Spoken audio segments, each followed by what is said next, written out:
What's up, YouTube? Three, two, one, go. All right, when the beautiful girl pops out, 10 minutes is over. I'm back with endless yoga, sitting in the garland pose, taking care of myself. So, while I sit in the garland pose, I like to reflect and I like to share my thoughts about fitness, primarily weight management. And so I talked about my association of pleasure with food. I talked about that. And I talked about another aspect about how can you not know? Like all of us has lost weight before, and we know what it's like to be thin. I think a lot of us. And then we gain weight, and all of a sudden we're clueless. Like, how did this happen? And then we end up getting advice from a professional when we damn know, fruits, vegetables, fitness, an active lifestyle. We know this stuff, but the question is, why do we need to hear it from a so-called professional when we know what to do? It's freaking almost difficult to articulate because it's so frank, like it's so like it's so common sense. Like, you eat a lot, you're gonna gain. You eat less, you're gonna lose. And if you manage, you're gonna be okay. If you watch what's going on, and you'll be on top of what's happening with your life. It's like it's so freaking firsthand. So anyway, this brings me to my next breakthrough. I've been taking care of a kid. There's been this kid. He's almost 5. In September he'll be 5. He's been in my life since he was born, right? And the first thing I detected watching him, this is now related to weight management. The first thing that I detected from him was that he freaking loved fruits, but naturally. Like, the fruit came his way and he went for it. Then when cake came around, he would go like this. That's it. He would just like, his senses were there. And when cake came around, or a donut, or anything artificial will come by his way, he would go like this. And I took a note of that. I took a serious note of that because I'm here looking at this child. This child's mind is not contaminated. He doesn't know what it is. He can't probably decipher. He can't say the fruit or the name of the fruit yet. There's this other thing that's, we call cake. He doesn't know. Someone tries to give him a little piece. He turns his head. How natural is that? Where he's outside of freaking verbalization. And so his senses chose, and he said, no, that's freaking one. So there was a thing that I wanted to watch, because he was doing this like 2.5, 3 years old, into 4 years old. But something started to change. And what started to change was that his environment, which includes the media and the television, and this means he's gonna be watching commercials, because soon he started to say, yummy. And he started to go, yummy. And then I said, there it is. The contamination started. I said, this guy is going to be eating donuts very soon. And sure enough, that's exactly what happened. The kid doesn't know. His natural senses at first chose fruit over anything else, anything boxed, processed, anything. He wouldn't touch it. Fried, no. He would eat so freaking clean. Then, yummy for your tummy, he's in front of whatever, and he's starting to get fed. You know, the freaking powerhouses are out there, you know, with the cartoons. They make sure that they, you know, they make sure that their commercials, which cost thousands and thousands of dollars, is freaking done just right with a cartoon so that they can get directly into your taste buds. Even if you don't like it necessarily, you're gonna like it because you're a kid, you want to be a part of. And so when you're eating and you're having all this fun, and so I saw it freaking coming, which was really something for me to look at, because I'm here trying to keep at a desired weight, which I've been doing for 7 years. And so I've been wanting to maintain this. And what I noticed, and I said this before, is that the diet idea, the calorie restrictions and counting, that stuff just doesn't work.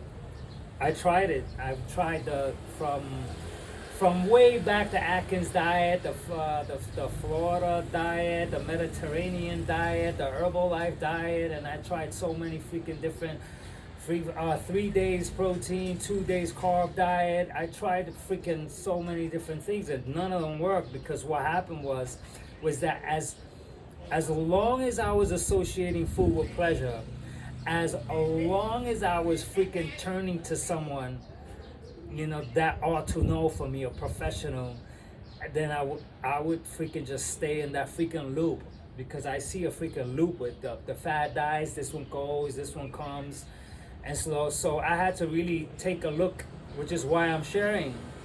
I'm sharing because if all those other methods didn't work, what the hell are we doing them 3 decades down the line, still freaking talking about it, still talking about diets, and still talking about the things that people do?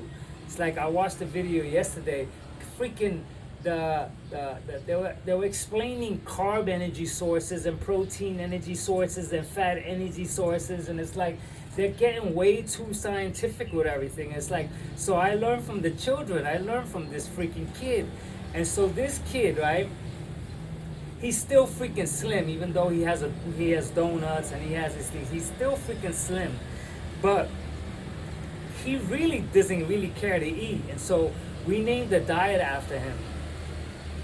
It's called the Ander diet. That's his name. And so we call it the Ander diet because we say, "You want to eat?" He goes, "No."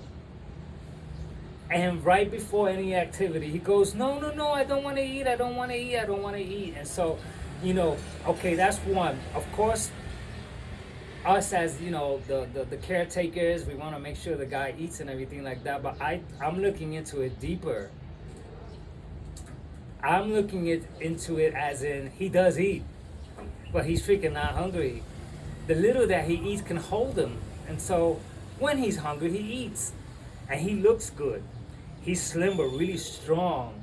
And he's very, very active. And so what should I do? Force it? When he's with me, I don't force him. And he asks for food. When he's hungry, he eats. But he's not a machine where I'm not turning him into a machine, sorry. I'm not turning him into a machine whereas you have to eat all your food. You have to, or we won't play. Or it's lunchtime, or it's dinner time. We eat accordingly. And so I could only pass on with him or do with him what I do with myself. And so the you know, these children, you know, they're not contaminated with the things that we do. You're not gonna find a 4-year-old that's gonna go out and have a slice of pizza because it's Friday, because let's have a good time, I deserve it. They're not gonna say live a little. The children are not gonna say life's too short. The children's not gonna say, you know, what is life all about? You know, it's about being happy. That's us. That's us contaminated. It's entirely contaminated, but it's contaminated straight through.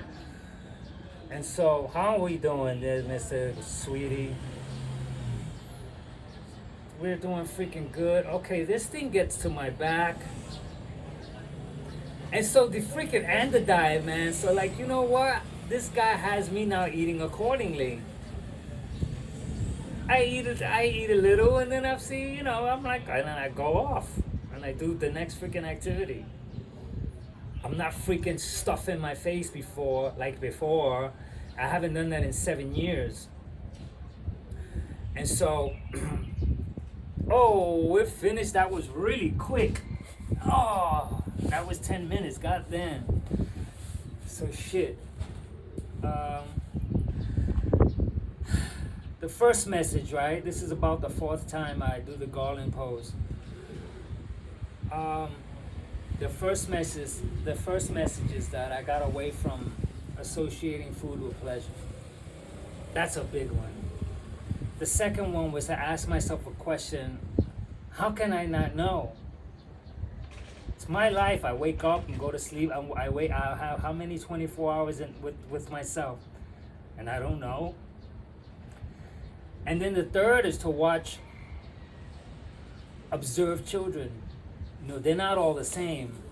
I could also name another child his age that eats a lot, but his parents are freaking fat, and so it's difficult because I wasn't with her since she was a child, so I didn't really get to see how that started, where she freaking eats whatever. And so it's unfair for me to like take a look at that. Okay, so okay, granted, kids are different. This one may have a different taste buds. They may gravitate to sweets. But this particular kid, he was a lesson for me. He gave me the lesson of eating accordingly. Not because it's dinner time, not because, you know, not for any other reason except for that my body requires an intake of food for its purpose, for the body, not for me, not for my pleasure, not for my taste buds, and that has made a really big difference. Now here's the paradox, right? And I'll shut up here. The paradox is that when I sit down and eat, I'm freaking delighted. That's the freaking whole. This is like a weird thing, because you would expect, oh man, like shit, you know, gotta at least enjoy your meal, man. It's like I freaking enjoy it. Oh my god, I enjoy it. It's incredible how I enjoy it. But the chase is over. The actual chase and the dependency on relying on food to make me fulfilled and pleasurable and happy, that's entirely gone. But it's there naturally. So when someone serves me something and it tastes freaking amazing, I go, wow, because that's my actual response at the moment with the food. It's not this premeditated thing where I have food as part of my life, as a piece of what makes me happy. Like I said in another video, I'm joyous, and therefore I enjoy the sunset. I'm joyous, and therefore. Not that I need to derive enjoyment from the sunset because I'm all screwed up. If I'm all screwed up, that's another case. That's separate, and then I need to do another video on that because that requires some insight. And so, Endless Yoga, this beautiful girl, what's your name? Okay, so the garland pose I'm doing pretty good with the garland pose. My back always feels tense, but I trust the garland pose only because I kind of like dig the benefits, which is why I'm here doing the garland pose along with my utter to failure videos. And so this kind of centers me, it keeps me on track, it keeps me like this. And so I'll catch you in the next video. See ya.